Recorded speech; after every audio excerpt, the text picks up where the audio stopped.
teman-teman, kali ini saya Nisita Wardani akan menjelaskan terkait dengan data dan knowledge management. Di dalam hal ini ada beberapa bagian yang akan kita pelajari terkait dengan data dan knowledge management itu sendiri. Nah, dari bagian pertama, di sini saya akan menjelaskan tentang bagaimana cara mengelola data. Jadi, di sini di bagian pendahuluan, data yang dibutuhkan itu diminta datanya adalah yang berkualitas, lengkap, akurat, tepat waktu, dapat diakses, konsisten, relevan, serta ringkas. Namun, hal ini ternyata tidak sesuai dengan apa yang kita butuhkan. Hal ini juga mengalami kesulitan, di mana ketika kita ingin mengelola data tersebut, itu juga ada kesulitannya. Bisa dari mendapatkan datanya, menjaga datanya, maupun mengelola. Kalau teman-teman masih ingat kembali, data itu apa sih? Data ini adalah kumpulan-kumpulan bagian bahan mentah yang belum diolah atau dengan kata lain yang tidak punya arti. Sedangkan nanti informasi itu adalah merupakan bagian dari data yang sudah diolah atau yang sudah bermakna. Nah, karena tadi kita kesulitan untuk mendapatkan, terus menjaga dan mengelola, kesulitannya itu disebabkan oleh apa saja sih? Yang pertama, terkait dengan jumlah dari data ini bertambah dari waktu ke waktu. Lalu yang kedua, terkait dengan data sendiri, penyebarannya itu di dalam organisasi tidak merata, atau dengan kata lain setiap orang memiliki metode yang berbeda-beda dalam menyimpan suatu data maupun menyimpannya di dalam suatu perangkat. Nah, tentunya di sini yang membedakan apa? Seperti contohnya format penamaan file. Lalu, yang selanjutnya yang ketiga adalah kesulitan di dalam multiple source dan web. Nah, di dalam multiple source ini ada kaitannya sumber dari internal, ada eksternal maupun personal. Kalau dari internal, ini contohnya database yang ada di perusahaan, dokumen sebuah perusahaan. Sedangkan untuk sumber personal itu bisa opini, pengalaman, ataupun paham yang dianut oleh personal tersebut. Selanjutnya untuk bagian sumber eksternal, di sini bisa dari sumber database yang sifatnya komersial, atau misalnya laporan dari pemerintah, atau sumber yang didapat dari website. Nah, karena di sini bisa disebutkan juga website itu sebagai sumber, maka ada istilah yang namanya clickstream data. Data di sini yang dimaksud dengan clickstream itu apa? Clickstream data. Jadi, ketika teman-teman mengeklik suatu tampilan di dalam website, tentunya dia mempelajari pola dan perilaku kita. Kenapa? Karena di website tersebut terekam jejak pencarian yang pernah kita cari itu data apa. Nah, di sini tentunya website tersebut merekam setiap aktivitas kita sehingga pola-pola kita itu ketahuan dan data yang sering kita ambil yang seperti apa ini bisa terlihat. Selanjutnya, di dalam kesulitan mengelola data yaitu adanya sumber data yang baru, di mana di sini ada blogspot, podcast, videocast, dan RFID. Nah, mengapa sih blog dan podcast serta videocast serta RFID tag itu menjadi sumber data yang baru? Mengapa? Karena biasanya kan data yang kita dapat selama ini ada dari website, ada dari dokumen. Ternyata podcast yang pesannya isinya suara atau videocast dalam hal ini tampilan video itu bisa juga dijadikan sebagai sumber data. Tentunya sumber data yang ingin digunakan untuk mencari sebuah informasi. Sedangkan RFID tag ini maksudnya apa? RFID tag itu seperti contohnya adalah e-tol, kartu e-tol yang kita tag di mesin pintu tol Nah, dia mendapatkan data kapan kalian berkunjung ke tol tersebut, tarif yang harus dibayarkan berapa, dan berasal dari mana perjalanan yang kalian lakukan sebelum nyampe di tol tersebut. Selanjutnya, di sini juga kesulitan dalam mengelola data yang selanjutnya adalah penyimpanan data. Nah, penyimpanan data ini maksudnya apa? Jadi, penyimpanan data ini berkaitan dengan data tersebut disimpannya di mana. Apakah bisa mudah untuk diakses atau tidak? Bisa jadi ada tekanan udara, kelembapan, lalu kemudian ada kaitannya dengan penyimpanan secara fisik, itu menyebabkan medianya yang tadinya digunakan untuk menyimpan data jadi tidak berfungsi dengan baik, sehingga kita pun untuk mengakses data tersebut menjadi kesulitan. Nah, maka di sini diperlukan yang namanya pengelolaan sebuah data. Jadi, pengelolaan sebuah data ini merupakan pendekatan yang dilakukan untuk mengelola informasi di seluruh organisasi, dan tentunya ini berkaitan dengan proses bisnis dari ataupun kebijakan formal. Jadi, data governance kalau dia mengumpulkan data yang ada di seluruh organisasi untuk dijadikan informasi, maka ini berkaitan dengan proses bisnis. Nah, teman-teman perlu ingat kembali, proses bisnis ini apa sih? Proses bisnis ini merupakan suatu aktivitas atau kumpulan aktivitas yang digunakan untuk menghasilkan barang maupun jasa. Jadi, apabila organisasi ini melakukan aktivitas yaitu merubah bahan baku material menjadi barang jadi, maka nantinya ketika data-data tersebut dikumpulkan mulai dari pengadaan bahan baku material yaitu data supplier, lalu kemudian diolah, menghabiskan berapa produknya, lalu sampai di bagian penjualan ke customer, apakah dijual hanya di barang jadi itu dijual di toko atau sampai dengan dipaketkan kepada customer. Nah, data-data yang berisi aktivitas-aktivitas di dalam proses bisnis inilah yang nantinya harus kita atur dan kita olah dengan baik. Kenapa? Karena kalau organisasi tidak membuat hal-hal yang berkaitan dengan data tersebut, baik dengan aturan yang jelas untuk mengumpulkan, menangani, ataupun melindungi data tersebut, maka ketika data itu sudah diolah dan bisa menghasilkan informasi yang baik, maka seperti yang di pertemuan sebelumnya, yaitu kita membahas tentang information security, tentunya di sini dikatakan bahwa informasi yang ada bisa disalahartikan oleh orang-orang yang tidak baik gitu ya. Dalam arti di sini bisa saja data kita bocor ataupun informasi kita bocor sehingga citra yang dimiliki oleh perusahaan kita menjadi jelek. Nah, ini jelas menimbulkan kerugian bagi pihak organisasi. Oleh karena itu, informasi yang baik seperti apa sih? Kalau sudah kita punya data, kita olah jadi informasi yang baik itu seperti apa? Yang mampu transparan, tersedia, bermanfaat, dapat diakses. Lalu kalau dihapus itu ketahuan siapa yang melakukan, serta ketika usang atau tidak bisa digunakan lagi seperti apa. Itu bisa terekam baik di dalam sistem yang ada di organisasi. Nah, bagaimana strategi di dalam mengelola sebuah data? Di sini ada istilah yang namanya Master Data Management.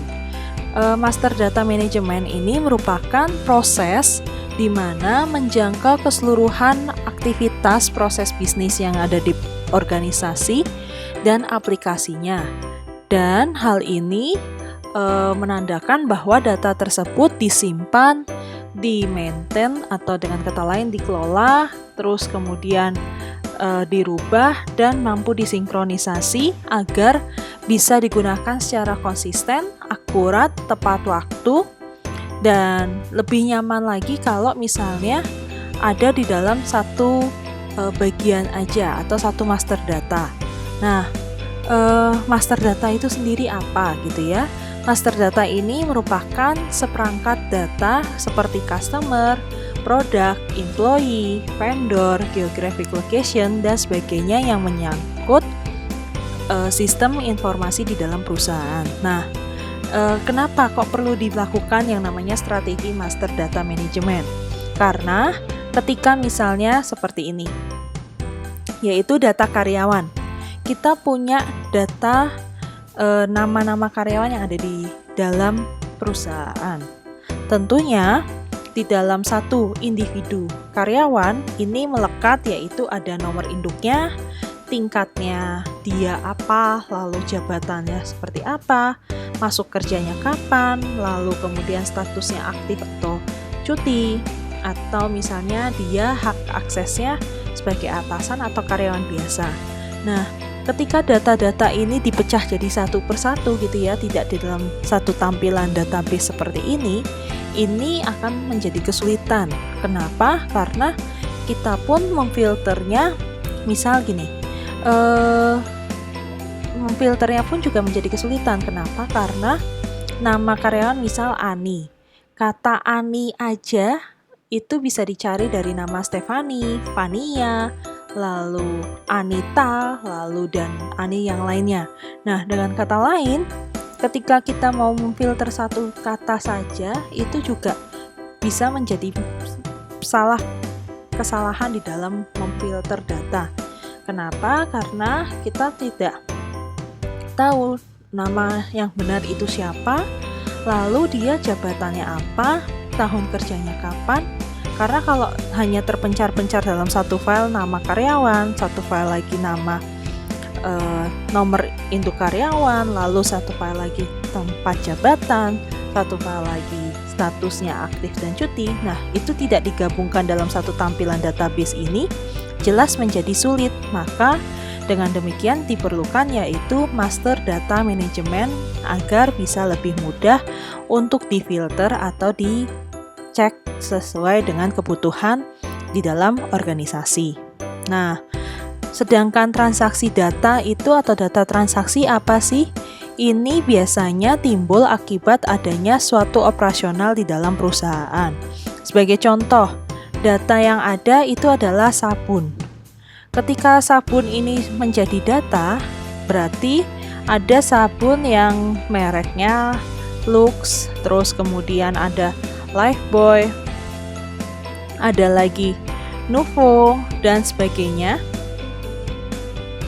Nah, nama-nama sabun ini kalau terkaitan dengan data transaksi, berarti bisa diposisikan kapan dia masuk, jumlahnya misal 10, lalu dia keluar ternyata yang dikeluarkan 5. Nah, berarti di sini adanya data yang menunjukkan bahwa akibat adanya pembelian dari konsumen, yaitu sebuah data transaksi, maka jumlah sabun Lux yang awalnya 10 menjadi saat ini stoknya yaitu 5.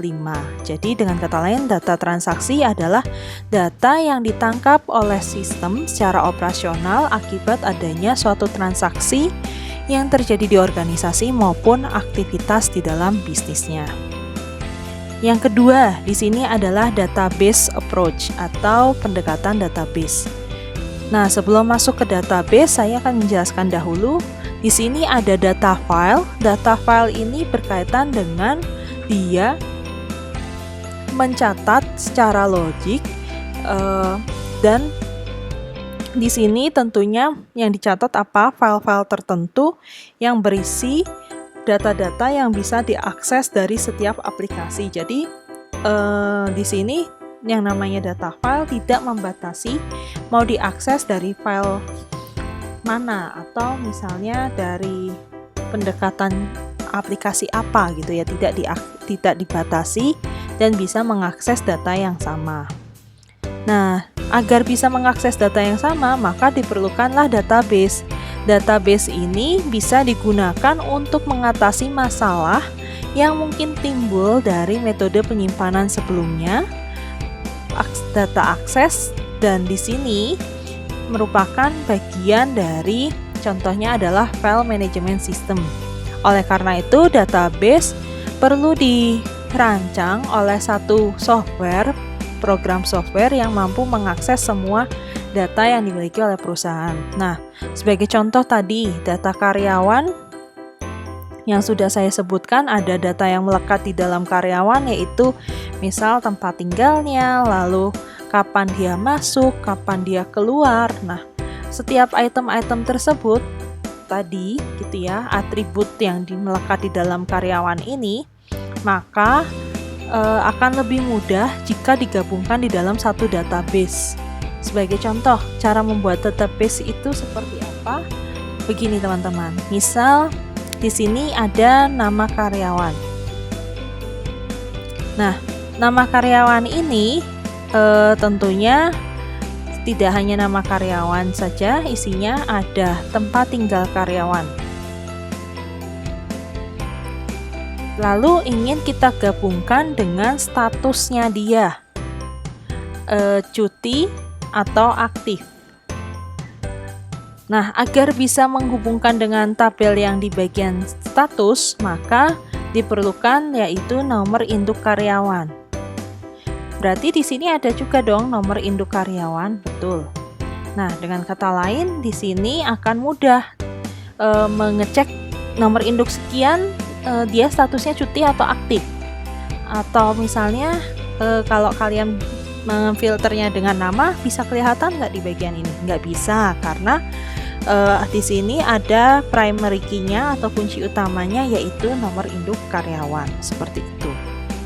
Nah, oleh karena itu database gunanya apa? Yaitu di sini untuk redundansi data atau pengulangan data yang sama yang disimpan di dalam beberapa lokasi.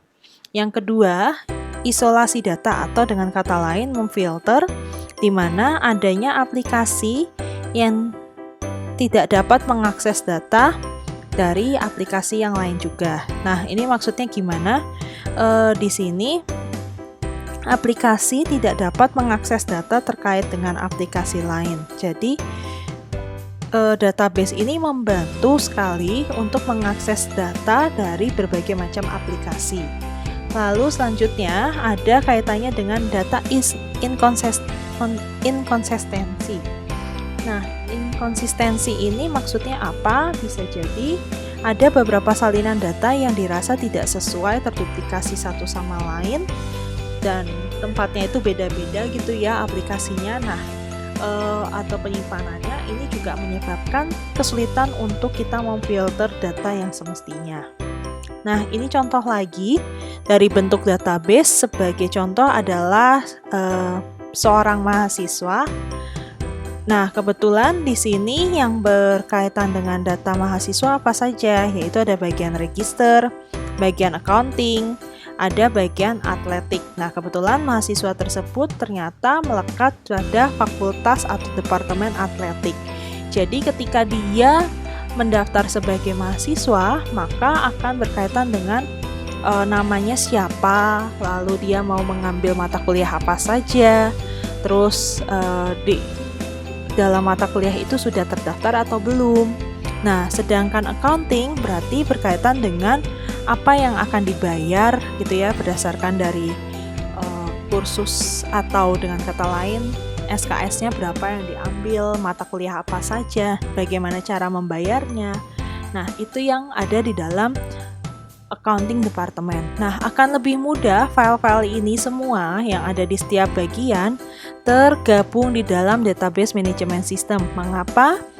Di dalam database management system ini akan digabungkan dengan daftar mata kuliah, terus kapan dia bisa di-enroll atau dimasukkan di dalam mata kuliah tersebut, mahasiswa tersebut registrasi kapan, pembayarannya bagaimana, timnya siapa saja, lalu mahasiswanya siapa saja. Jadi akan lebih mudah data-data yang tadinya satu unit per satu unit digabung menjadi satu di dalam database. Agar nanti ketika misalnya memanggil gitu ya, nama Tono. Nah, nama Tono ini ternyata dia adalah mahasiswa atau yang terregistrasi dengan nomor 1, 2, 3, 4. Nah, 1, 2, 3, 4 ini si Tono gitu ya, ketika diketik filter mahasiswa nomor 1, 2, 3, 4 ketemu nama Tono, lalu kursus apa saja yang diambil, SKS apa saja yang diambil itu akan terlihat dengan mudah seperti itu. Nah, berarti di sini database punya keunggulan. Keunggulannya apa? Di sini terkait dengan keamanan datanya karena menyimpan dalam satu tempat sehingga meminimalisir terjadinya kehilangan data. Lalu yang kedua, adanya data integritas. Di sini berkaitan dengan batasan yang dimana kita tidak perlu lagi mengetiknya secara alfabet, cukup dengan karakter atau angka gitu ya, bisa mudah untuk mencari nama-nama atau bagian di dalam database tersebut. Lalu data independen. Jadi aplikasi dan data tidak saling bergantung satu sama lain, di mana dengan kata lain semua aplikasi dapat mengakses data yang sama. Jadi kalau mau diaksesnya misal kalian mengakses menggunakan situs kuliah, lalu ada bagian untuk kemahasiswaan. Nah, dengan kata lain di sini kalian juga bisa mengakses data yang sama juga gitu ya. Jadi di dalam kemahasiswaan ada jumlah IPK, lalu mata kuliah yang diambil, terus di dalam situs kuliah juga ada kaitannya dengan kalian mengambil mata kuliah apa saja, seperti itu. Lalu ada hierarki data. Hierarki data ini ada berbagai macam, ada bit, byte, dan yang terakhir adalah field. Nah, bit ini berkaitan dengan unit data yang lebih kecil yang akan dapat diproses oleh komputer.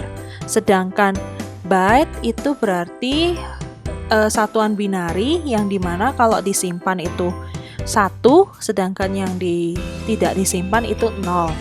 Dan satu grup itu berisi 8 bit, atau dengan kata lain berisi 8 bagian unit data yang kecil-kecil.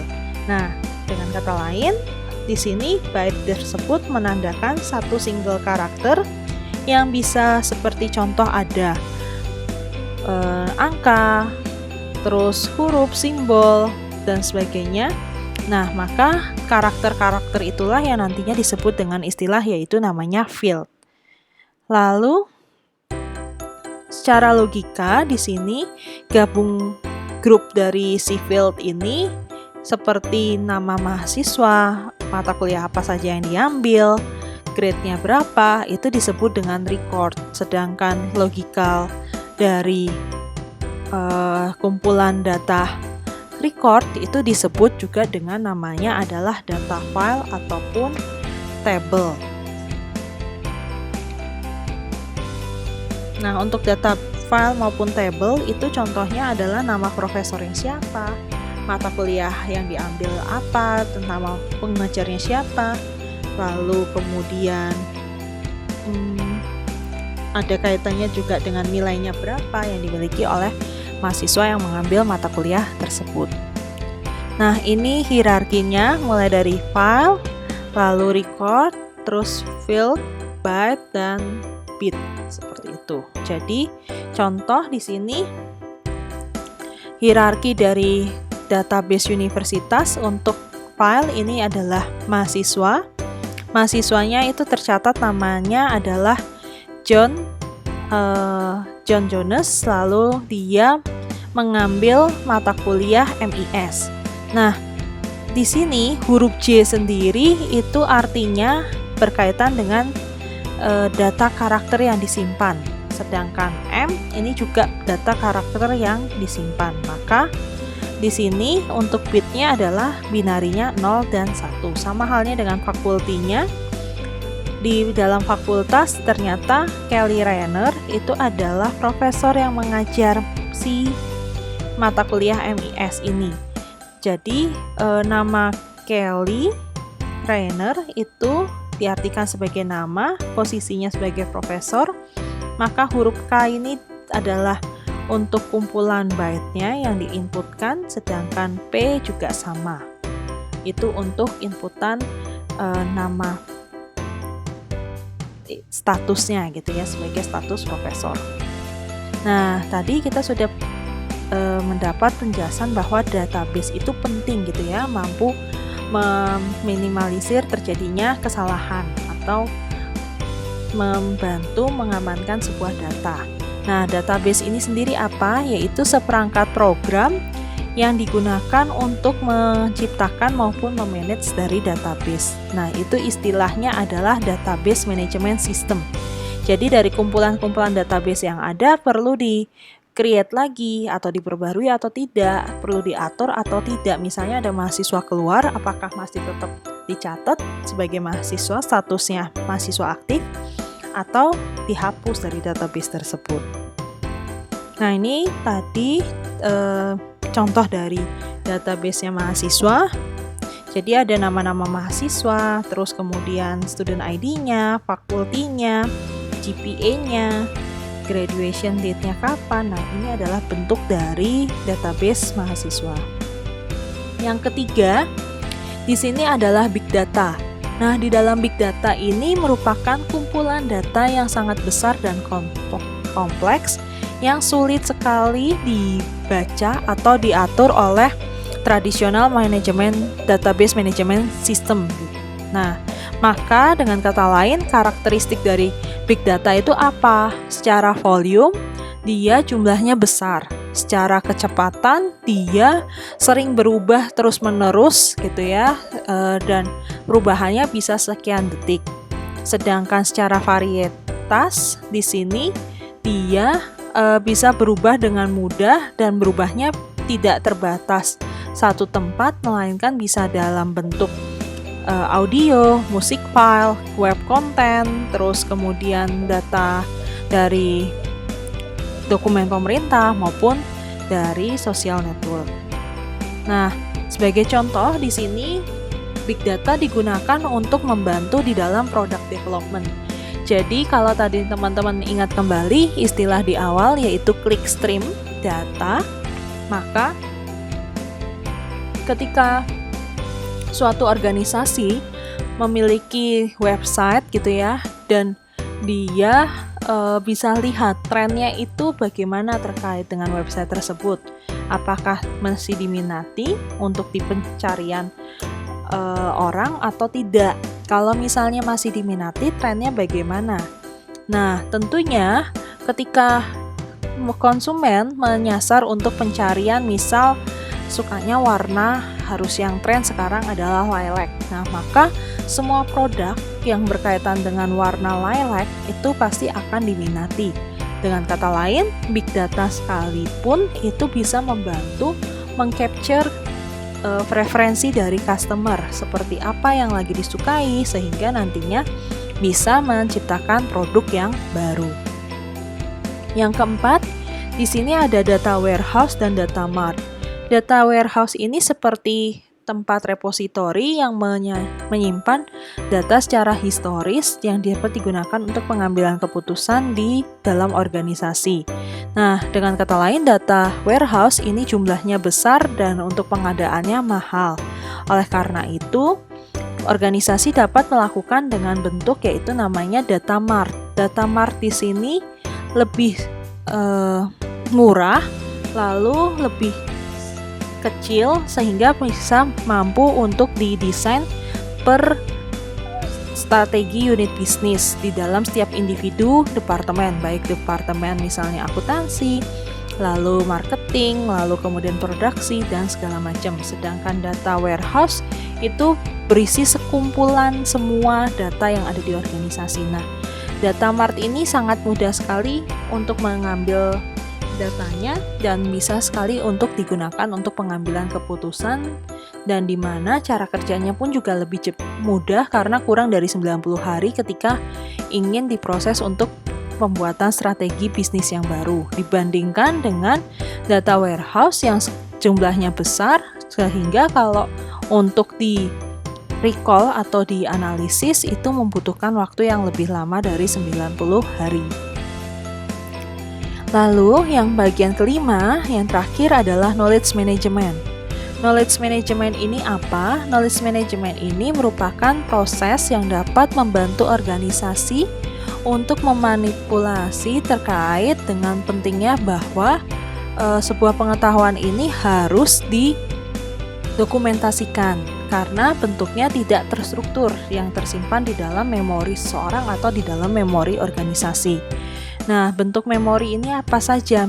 Model contohnya ada yang eksplisit, mudah kita lihat, mudah kita ketahui, secara tampilan bisa diprosedurkan gitu ya, bisa dibuat prosedurnya seperti apa. Misal kalau pasien datang, prosedurnya adalah pertama mendaftar dulu baru dilayani, atau misalnya pasiennya udah kondisinya buruk, maka ada bagian keluarga yang akan menangani bagian administrasi tersebut. Nah, itu adalah prosedur. Sedangkan tacit knowledge ini adalah bagian yang biasanya tersimpan di dalam individu orang dan subjektif sifatnya dan berdasarkan dari pengalaman yang dimiliki. Jadi misalnya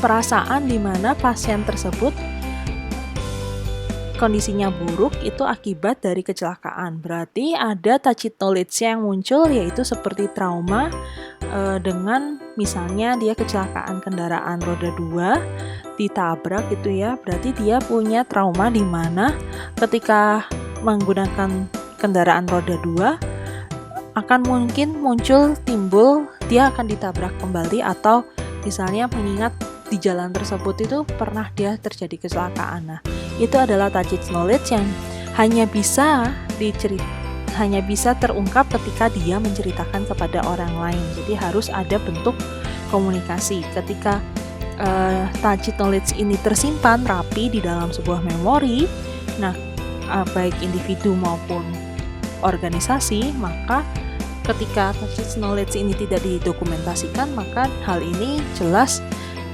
akan berdampak bagi perusahaan. Kenapa? Bisa jadi karyawan yang sudah keluar itu ternyata tacit knowledge-nya masih tersimpan di memorinya, yang diartikan bahwa ketika dia keluar bisa jadi ada rahasia perusahaan yang akan dibocorkan kepada pihak lain kalau misalnya tidak dikomunikasikan ke bagian organisasi. Sekian penjelasan saya terkait dengan data dan knowledge management. Apabila ada pertanyaan, silahkan sampaikan di kolom komen bawah ini, dan jangan lupa subscribe untuk nantikan video selanjutnya. Terima kasih, sampai jumpa.